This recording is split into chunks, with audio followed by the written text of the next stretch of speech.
Before I start this video, let's just say 2018 is going to be the year. We're grinding all year. We're traveling all year. We're getting our bag all year. We working towards our goals all year. Don't let nobody sit there and stop you from doing what you gotta do in life. If you want to travel more, get up and go travel more. If you want more money, get up and get a second job, a third job, a fourth job. But to wrap this whole thing up, it's 2018, it's a new year, it's the same me, know me, and let's get it.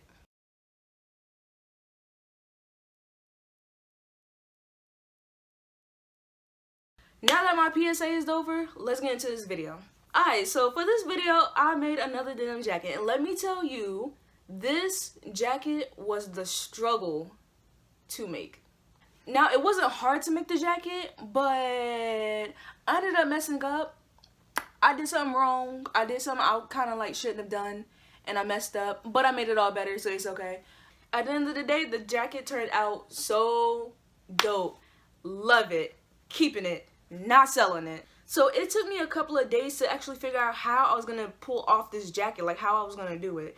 So I just sat here and I was like, okay, so I don't want to do this and mess it up. Let me see if I can find an easier way. So at the end of the day, I was just like, let me just do what I know what to do and let's hope for the best. So further along in the video, you're going to see where I messed up at and you're going to see how I made the whole thing better again. And originally with the jacket, I was gonna go what was in my mind, but when I had messed up, then I had a new thought and I was like, oh, this is gonna look even better. And you know, I just added my own little flair to the front, so it turned out dope. Alright, so here we go, starting out the video. This is a method I've used since I was in middle school, and I call it the grid method whenever I draw. So basically, I would take a grid, I would put it on a piece of paper, and then I would make my own grid. And I would trace every single thing that's in the square on the grid. If you do it right, every single square should look exactly like the square that's on the picture. So you'll have an exact replica of what you're trying to draw. The picture was nowhere near the size that I wanted it to be on the jacket, so I had to create the grid to be bigger so the picture will appear bigger. I had got a ruler and I had figured 2 inches would be perfect. So I had measured out 2 inches horizontal and vertical, and I drew lines across and down. I recommend using a pencil for this because if you use a marker or a colored pencil, then it's going to show up darker than needed to be, and you don't want that. You want the lines to be barely visible. You can see it enough to know which box you're supposed to be drawing in and what you're supposed to be drawing in a certain box, and so it doesn't show out any darker than the rest of the picture.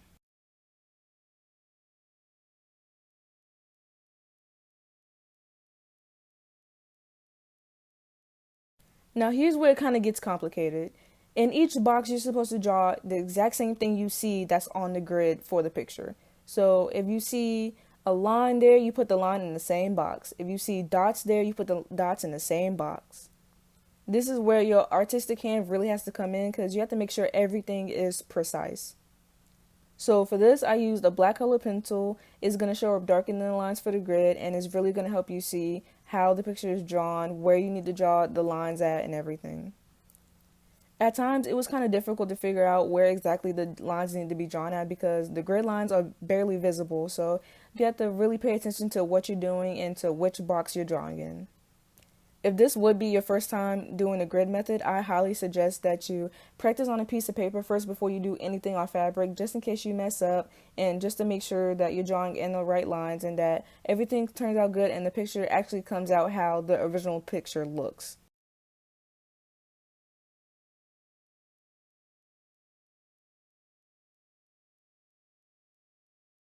So here's mess up number 1 for me. I was trying to figure out how exactly to draw the fingers because it was so cramped up, and I wanted to make sure that I traced out all the black lines because the black lines were of course going to be painted black, and I wanted to make sure the nails was okay, and I wanted to make sure that I did everything smoothly, and I was just drawing a little bit too much, and that's where things started to mess up. I made the fingernail a little bit bigger than what it needed to be, but I tried to correct it many times. I can't really erase colored pencil on fabric, so yeah, I just had to wing it.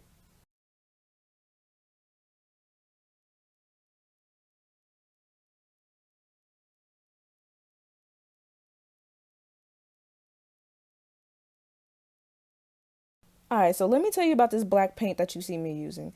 This black paint, it wasn't the same tulip paint I would always use, so I used it only because it was blacker than the tulip paint. And the tulip paint, it was more of like a dark gray, which I didn't like. I wanted midnight black. So I had ended up using it, and when I was drawing the little curls on the hair, I didn't like how it was going on the curls. So I just had to switch to using the tulip ones. I just would have to go over it again to make it even more black. And I just didn't like what that was. I should have returned it, and I won't use that again.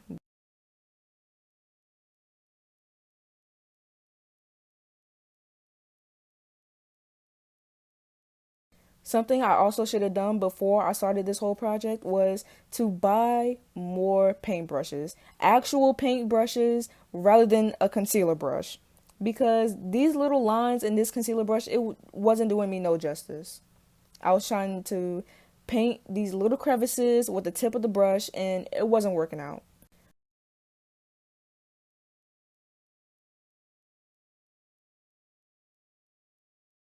So once I had everything outlined, it looked so beautiful, and minus that one finger because Anyway, so I went ahead and colored in the popsicle. I automatically was gonna put it as orange because the orange is so bright. But the thing was, what was different between me putting the orange on a white denim jacket and this denim jacket is just I had to use a couple of coats because when I first put it on, it just wasn't as bright. So I went ahead, put the first coat on, let it dry, and then put a second coat on, and it looked so much better. And of course, it was easier for me to paint the popsicle with this brush because it was such a wide open area. And when I was doing the black lines, it was just so hard to get in between the little spaces, and it just irked my nerves. So just doing this, it just made me feel so much better. Here is where I messed up for the second time.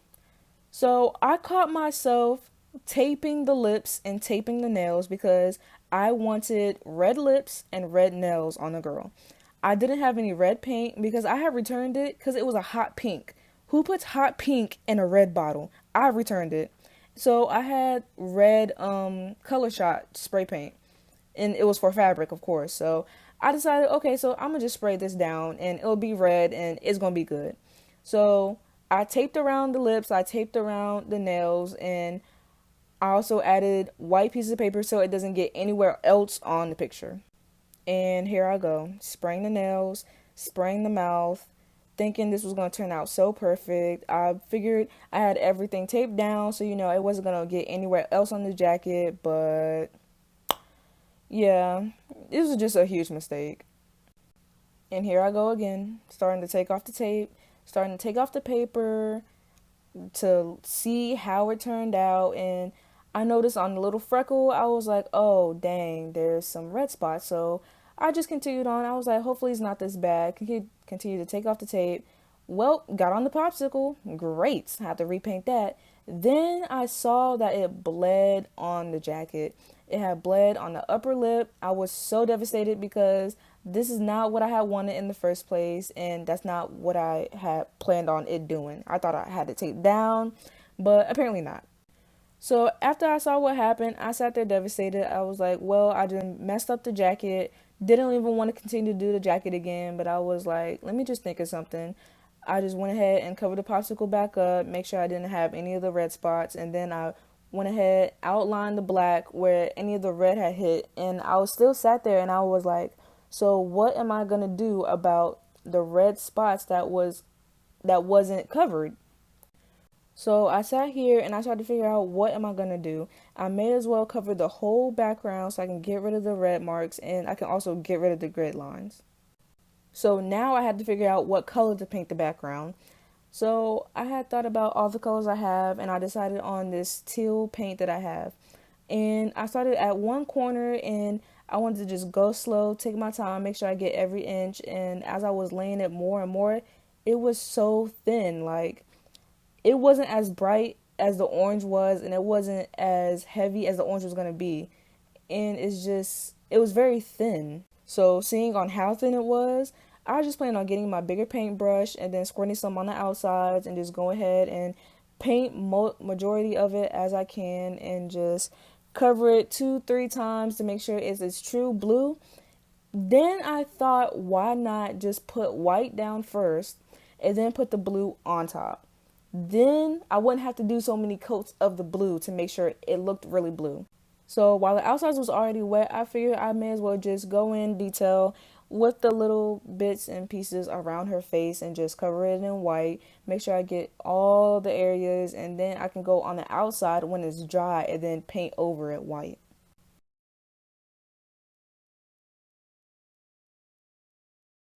Once the blue was dry, I just did the same thing as I did and just grabbed the bigger paintbrush, squirted some down on the jacket, and just spread it all out.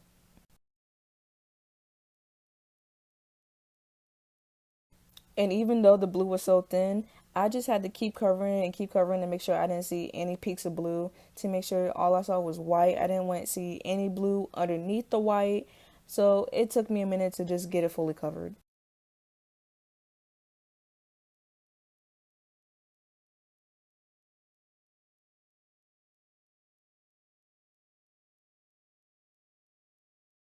So then this is where things turn good. I covered the whole back in white and I stepped back and I was like, this looks really dope, even when it's not blue. So I was like, I'm gonna let this dry. I'm gonna give it a second coat and I'm gonna keep it white. And it turned out for the better.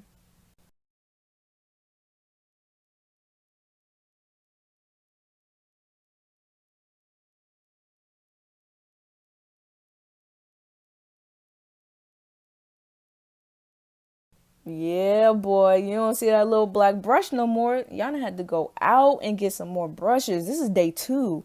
This is day two of making this jacket, and I had to go and get brushes because I knew that little brush was just not going to keep cutting it.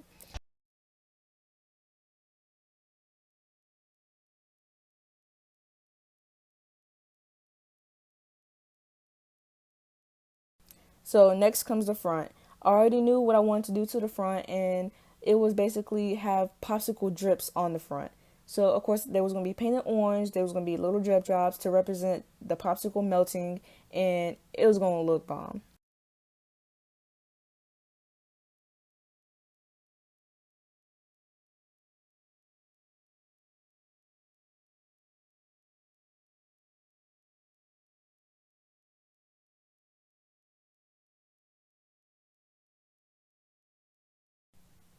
Creating the droplets, I just went on Google, I typed in drop, and I printed it out. I made sure it wasn't too big or too small, and I had cut it out using my X-Acto knife because the scissors was too big, so, and I didn't want to make any mistakes in it, so an X-Acto knife was my best bet.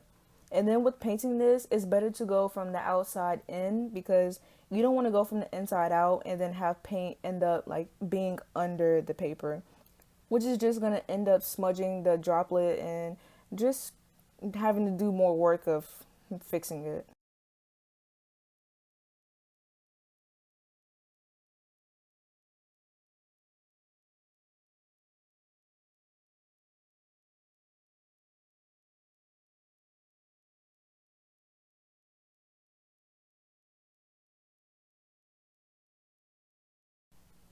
And I took one of the smaller brushes that I had and I had dipped it in black paint and I had very carefully outlined each and every droplet.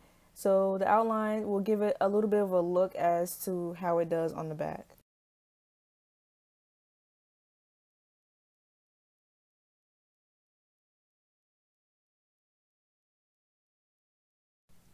And once again, I went over the droplets with the orange paint, so it was more of a pop of color, and so it wasn't so dull looking on the denim.